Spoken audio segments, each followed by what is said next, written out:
Hey, a lot of you out there need more power, more distance off the tee, so you can come in to the green with a much smaller club.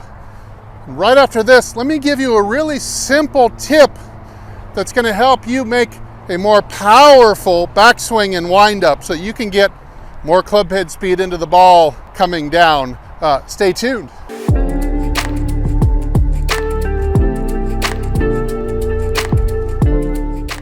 Hey, this is Steve with HitItLonger.com. I continue on my mission to hit the ball longer and straighter than I ever have before, and I hope to show you how to do it too. All right, we saw in a video that I did last week how to set up the left arm at address, and this goes a long way towards simplifying the tip today, and that is I like to bring my left arm both extended and try to bring it over the top of the corner of the pec here, almost like I'm going to grab it or squeeze it. I'm going to marry the arm to the corner of the pec like this. And so lining up, it would look something like this. You see my arm is clearly brought around in front and is forming a nice straight line with the club shaft. A lot of golfers don't do that. A lot of golfers who are either poorer golfers and or shorter hitters, which often correlates very highly, they're lining up with the arm bent and way back here on the side of the ribs like this. And this is not setting you up for power. Now, anatomically, what's happening here is I do my pec grab. What I'm doing here is I'm moving the scapula, or your shoulder blade. The whole shoulder area is being pulled away from the spine, and we're starting to incorporate the shoulder itself into the length of the lever. Therefore, we'd be increasing it. Now, that's last week's tip. Today's tip is continuing on that, facilitated if you're already doing this. So now that your shoulder blade is pulled away from the spine and kind of around in front and kind of integrating with the length of your left arm, you can now feel the stretch of the scapula a little bit, and you can enhance that in your takeaway. So watch as I bring the shoulder into the lever here,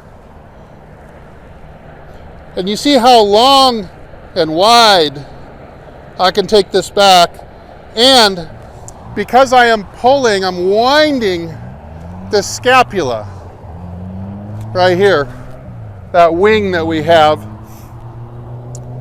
I'm pulling it further. So I'm starting with it already a little bit pulled away from the spine.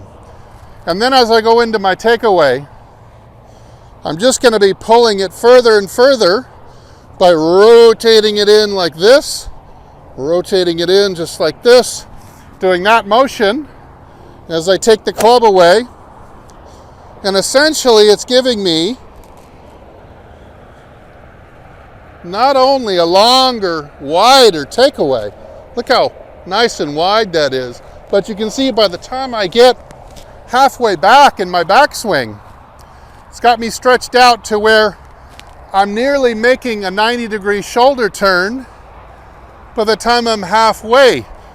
This is giving us longer, wider wind up, also increasing potentially the momentum that we're getting going back, that we can reverse back into the ball again. So we really want to get this shoulder blade, the scapula involved, the shoulder involved in the backswing because of all the potential power it brings into your swing.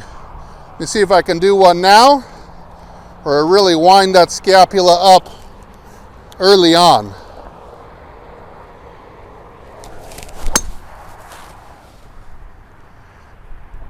And that's a big hit. Tons of carry on that. I feel like, I could be wrong, but in my experience with this, the better I can do this, it feels like also the more upwards I tend to hit on the ball. That makes the ball launch higher and carry farther, which is what a lot of shorter hitters need more of, is air carry, just not carrying it far enough. You know, it's amazing when you study the anatomy and apply it to the golf swing and how much more leverage and power and ease that we can create, not only longer golf shots, but straighter golf shots too. So, hey, keep watching the channel. I appreciate you so much for your support. I hope you'll help me get over the 100,000 subscriber mark coming up soon. Leave a comment if this tip really helped you, or if you have any questions about it. And as usual, I'll either see you in the next video or I'll see you longer and straighter down the fairway. Everybody take good care.